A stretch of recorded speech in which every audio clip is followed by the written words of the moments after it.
आज हम पढ़ेंगे कंजक्शन एंड सेंटेंस कनेक्टर्स के बारे में। ठीक है, तो सबसे पहले यहाँ पे छोटा सा समझना चाहिए कि कंजक्शन कहते किसे हैं। तो कंजक्शन का सिंपल परिभाषा होता है ना, ज्वाइनिंग वर्ड। वो पार्ट्स ऑफ स्पीच में हमने बताया था कि जब पार्ट्स ऑफ स्पीच को 9 भाग में बांटे थे, noun, pronoun, adjective, verb, adverb, preposition, conjunction, interjection और डिटरमाइनर। तो कंजक्शन का डेफिनेशन हमने बताया था, it is a joining word. देखो हमने यहाँ पे लिखा है a conjunction is a word that joins two words, phrases and sentence together.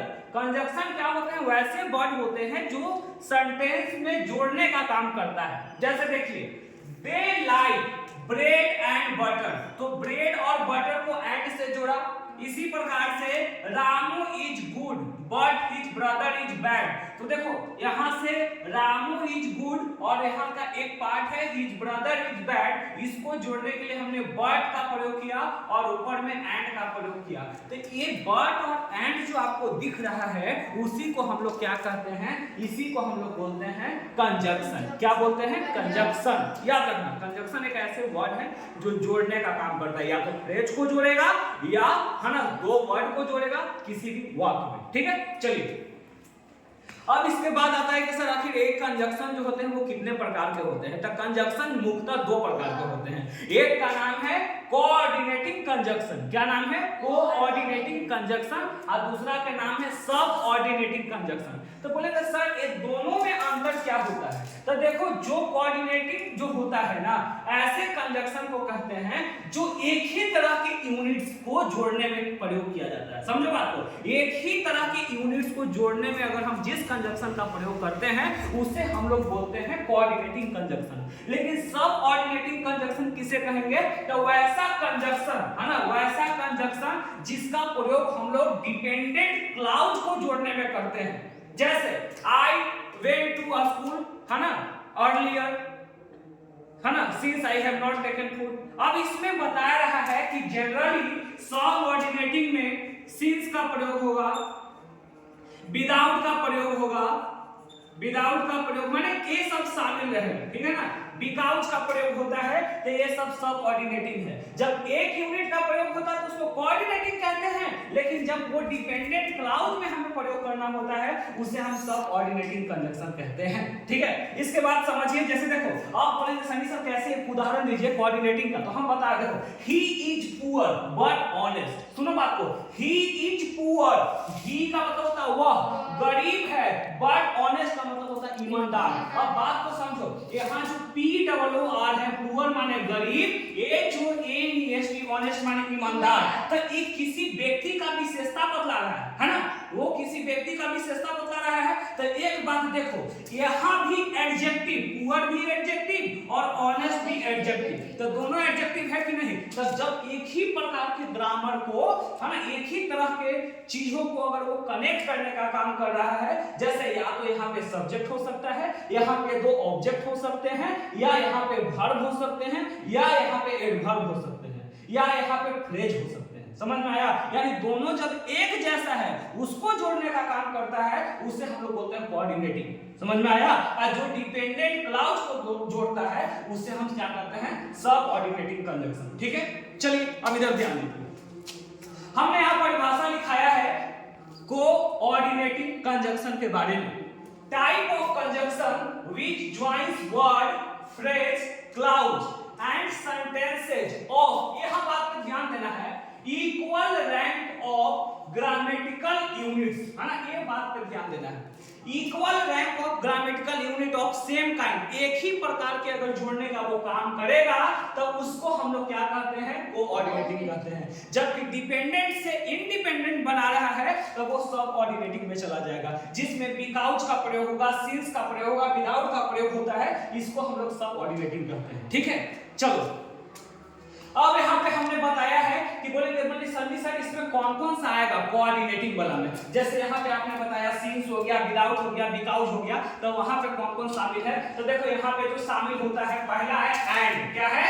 And. फिर है बट, और, not, yet, too, so, as well as, only, then, therefore, otherwise, ये सब इसमें शामिल है। ठीक है, अब यहां से बात को समझ देखिए, Chandan and Kundan are playing, please ध्यान देंगे, Chandan and Kundan are playing. तब यहाँ पे देखो बेटा, यहाँ चंदन देखिए ये सब्जेक्ट है, क्या है? सब्जेक्ट है, और कुंदन भी यहाँ पे सब्जेक्ट है, और ये चंदन और कुंदन दोनों को जोड़ने का काम किया कि नहीं बताओ? तो जब दो सब्जेक्ट जुड़ा तो किसके द्वारा? एंड के द्वारा जोड़ा गया कि नहीं? तो जब एक ही जैसा दोनों जुड़ा है तो बताओ इसको कोऑर्डिनेटिंग कहेंगे कि नहीं कहेंगे? तो एक जैसा है इसीलिए इसको हम लोग कोऑर्डिनेटिंग। अब यहाँ पर भी देखो, ये जो हमने सब्जेक्ट का जो प्रयोग किया है चंदन एंड कुंदन, ये नाउन है, क्या है?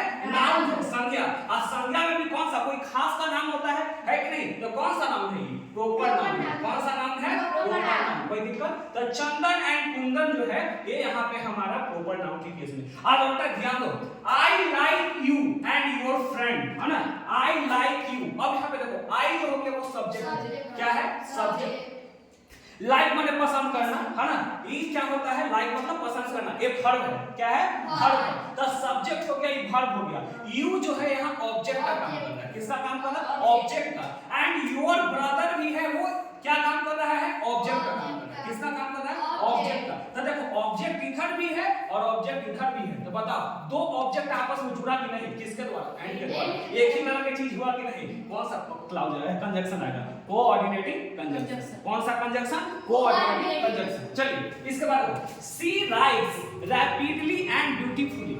सी writes rapidly and beautifully. Rapidly का मतलब होता है तेजी से, ब्यूटीफुली का मतलब होता है ना, सुंदरता पूर्वक। तो वो कैसे लिखती है? देखो अब यहाँ पे बात को समझो, सी जो है ये सब्जेक्ट है, ठीक है? ये राइट्स जो है लिखना क्रिया है, ठीक है ना? तो ये सब्जेक्ट है, एक क्रिया हो गया, और कैसे लिखती है? रैपिडली, तेजी से, और कैसे लिखती है? साफ सुथरा, है ना? तो यहाँ पे क्या बता रहा है कि जब हमने मेंशन किया है रैपिडली, तो देखो इसको लिखने का भी विशेषता बता रहा है। तो आप लोग जानते हैं एडवर्ब का परिभाषा सुने होंगे, the word which qualify verb, adjective and adverb itself, उसी को हम लोग एडवर्ब कहते हैं, जिसको हिंदी में क्रिया विशेषण कहा जाता है। जैसे सनी सर पढ़ाते हैं, कैसा पढ़ाते हैं? अच्छा पढ़ाते हैं, खराब पढ़ाते हैं?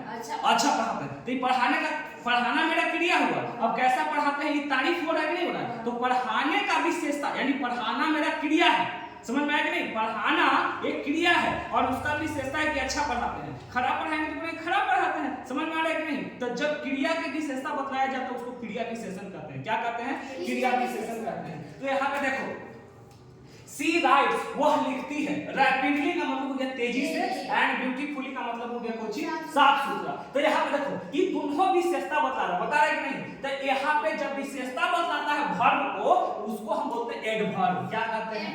एडवर्ब। समझ में आया? तो देखो इधर भी एडवर्ब और इधर भी एडवर्ब, तो एक जैसा है कि नहीं है? द सेम काइंड रहने पे कौन सा कंजंक्शन? Coordinating conjunction. कोई दिक्कत? एकदम पसीना बहा के पढ़ा रहे हैं, समझ में आ जाना चाहिए, ठीक है? इसके बाद देखो, sun rises in the east and sets in the west, है ना? ये क्या कह रहा है? सन राइजेस, सन निकलता है, सूर्योदय होता है, किधर होता है? ईस्ट में, पूरब में। यहाँ पश्चिम में नहीं करता सूरज भगवान, नहीं ना कि मेरा ससुराल में पश्चिम में निकलेगा, ऐसा तो नहीं होगा। वो क्या कहा जा रहा है? सब जगह पूरब में निकलेगा, सूर्यास्त किधर होगा? पश्चिम में, है कि नहीं? तो sun rises in the east and sets in the west. Sets का मतलब होता है डूबना, है ना? राइजेस का मतलब होता है उगना। तो देखो अब यहाँ sun rises in the, sun rises, है ना? ये जो है यहाँ पे क्या हो रहा है? ये sun rises in the east के बारे में बात कर रहा है। तो यहाँ पर तो ये द सन का सब्जेक्ट हो जाता है, ये वर्ब हो जाता है, ठीक है ना? लेकिन यहाँ पे देखो इन द ईस्ट, तो आपको फ्रेज का परिभाषा हमने बताया था, ग्रुप ऑफ वर्ड जिसमें सब्जेक्ट नहीं होता है उसको हम फ्रेज कहते हैं। तो देखो यहाँ तीन वर्ड है, इन द ईस्ट, ये फ्रेज है कि नहीं है? इसी तरीके से इन द वेस्ट, तो देखो यहाँ पर भी फ्रेज और यहाँ पर भी फ्रेज, यानी कि टू फ्रेज हो गए। कितने फ्रेज हो गए? टू फ्रेज हो गए, ठीक है? तो जब सेम काइंड का जोड़ा जाता है तो उसमें हम लोग कौन सा कंजंक्शन का यूज करते हैं? Coordinating conjunction. कोई दिक्कत नहीं? आई होप वीडियो समझ में आया।